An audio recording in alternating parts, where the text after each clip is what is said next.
जबकि अनुसूचित जाति व जनजाति समुदाय के लोगों का वर्गीकरण का एकमात्र मूलभूत आधार सामाजिक गैर बराबरी अर्थात छूतपात रहा है। ऐतिहासिक तौर पर सामाजिक गैर बराबरी की वजह से ही आरक्षण दिया गया है। तो ऐसे में जाति के आधार पर प्रताड़ना झेलने वाले समुदाय के बीच आरक्षण का बंटवारा करना ये पूर्ण रूप से अनुचित, असंवैधानिक व गलत है, क्योंकि दलितों व आदिवासियों के लिए आरक्षण का उद्देश्य जात पात व छुआछूत की बुराइयों को दूर करना था।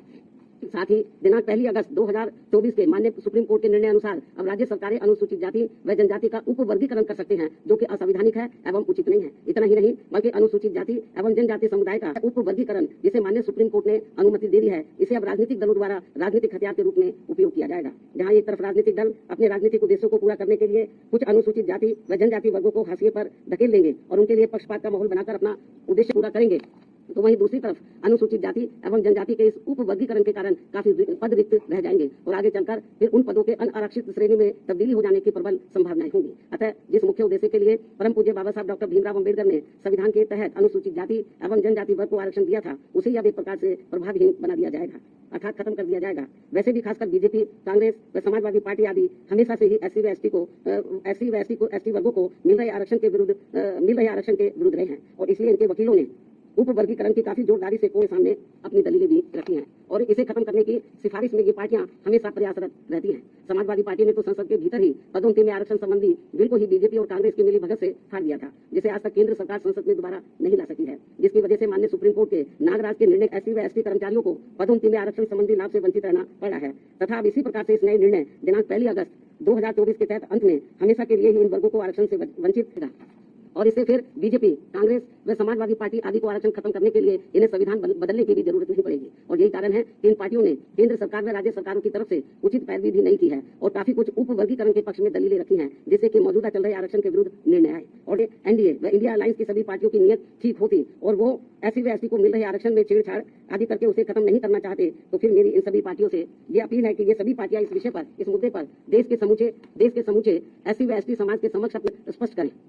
और इसी चल रहे संसद सत्र में संविधान में उचित संशोधन लाकर ये स्पष्ट करें कि अनुच्छेद 341 व 342 के तहत माननीय राष्ट्रपति द्वारा घोषित एससी व एसटी जातियों के संबंध में भविष्य में किसी भी प्रकार की छेड़छाड़ व उप वर्गीकरण करने का अधिकार किसी को भी नहीं होगा तथा इन सभी जातियों को आरक्षण प्राप्त होने के लिए एक समूह के रूप में ही देखा जाएगा। ये इनको संविधान में उचित संशोधन विधेयक इनको लाना चाहिए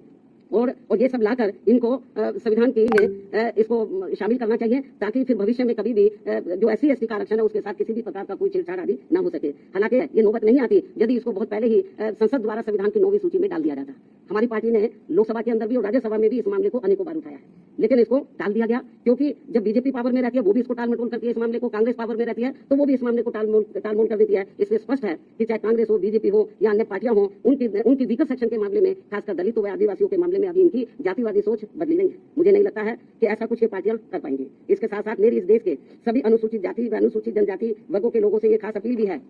कि इस समय इस निर्णय से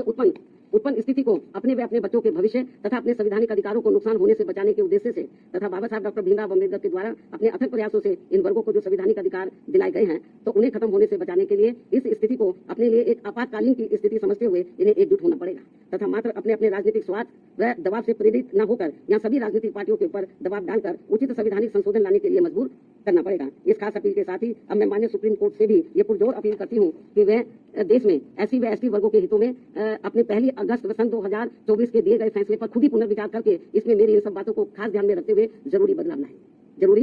लाए, तब्दीली लाए, वरना इन वर्गों में से आरक्षण के पात्र लोगों को बड़ा भारी नुकसान हो जाएगा। इस खास अपील के साथ ही अब मैं अपनी बात यही समाप्त करती हूँ। धन्यवाद। जय भीम व जय भारत।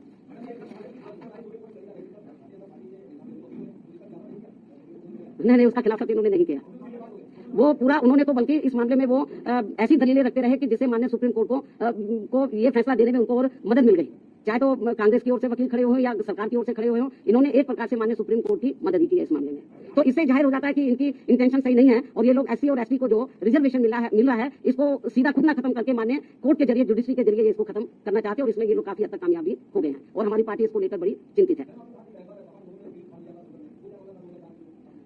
जो एससी एसटी का पदोन्नति में जो आरक्षण का मामला था तो वो लगभग खत्म सा हो गया था। उसको प्रभावी बनाने के लिए हमारी पार्टी ने उस समय सेंटर में कांग्रेस की सरकार थी, उनके ऊपर दबाव बनाया कि आप इसमें संशोधन विधेयक लाइए और पदोन्नति में आरक्षण को पुनः प्रभावशाली बनाया जाए। जब ये बिल लाया गया तो कांग्रेस नहीं चाहती थी कि SC ST वर्गों के कर्मचारियों को पदोन्नति में आरक्षण का लाभ मिले। तो कांग्रेस उस समय पावर में थी, तो कांग्रेस और बीजेपी खुद ना आगे आकर उन्होंने समाजवादी पार्टी के जो सांसद है उनको आगे किया और उनकी मिली भगत से उन्होंने इस बिल को पारा और इस बिल को पास नहीं होने दिया और अभी तक ये बिल पास नहीं हुआ है।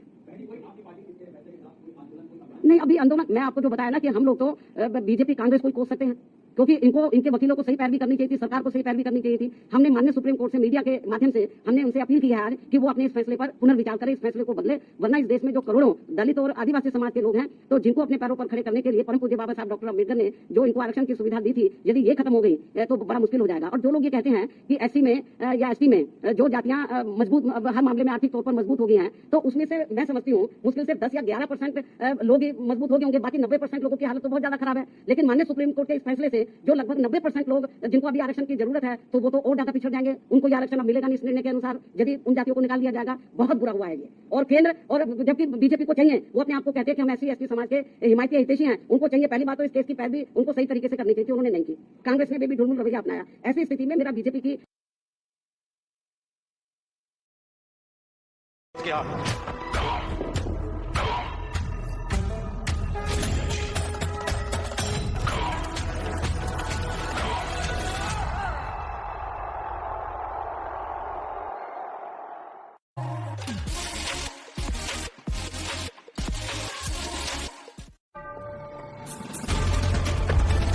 Unleash freshness. White Stone Coat Body Perfumes. जो 9-10% जो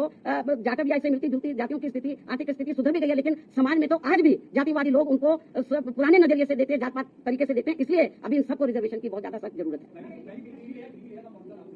नहीं, अभी ये तो माननीय सुप्रीम कोर्ट को बताना चाहिए था ना, हम लोग तो नहीं करेंगे। सुप्रीम कोर्ट ने कोई इसका पैमाना अभी तय किया नहीं है, बहुत ढुलमुल ये जजमेंट है। और इस तरीके से इसके आड़ में राज्य सरकारें जो SC ST को अभी तक रिजर्वेशन मिल रहा है इसको बिल्कुल निष्प्रभावी बना देंगी, ना के बराबर इसको कर देंगी, लोगों को कोई इसका लाभ नहीं मिलेगा। नहीं, हमारे को तो उन्होंने बुलाया ही नहीं, जबकि हमारी पार्टी इनके लिए लड़ाई लड़ती रही है। हमको भी बुलाते तो हमारी ओर से वकील जरूर जाता। भाई मैं आपको बताया कि ठीक है, आप आर्थिक नहीं, जो SC ST के लोग हैं इनको जो रिजर्वेशन मिला है, जो शैक्षणिक सामाजिक और आर्थिक गैर बराबर है, उस आधार पर मिला। तो सामाजिक जो दृष्टिकोण है इन वर्गों के मामले में वो अभी लोगों का बदला नहीं है, इसलिए इनको अभी रिजर्वेशन मिलना बहुत जरूरी है। ठीक है भाई, आप लोग को बार बार एक ही चीज को जिसका जवाब मैं दे चुकी हूँ, उन्हीं को बार बार पूछ रहे हो।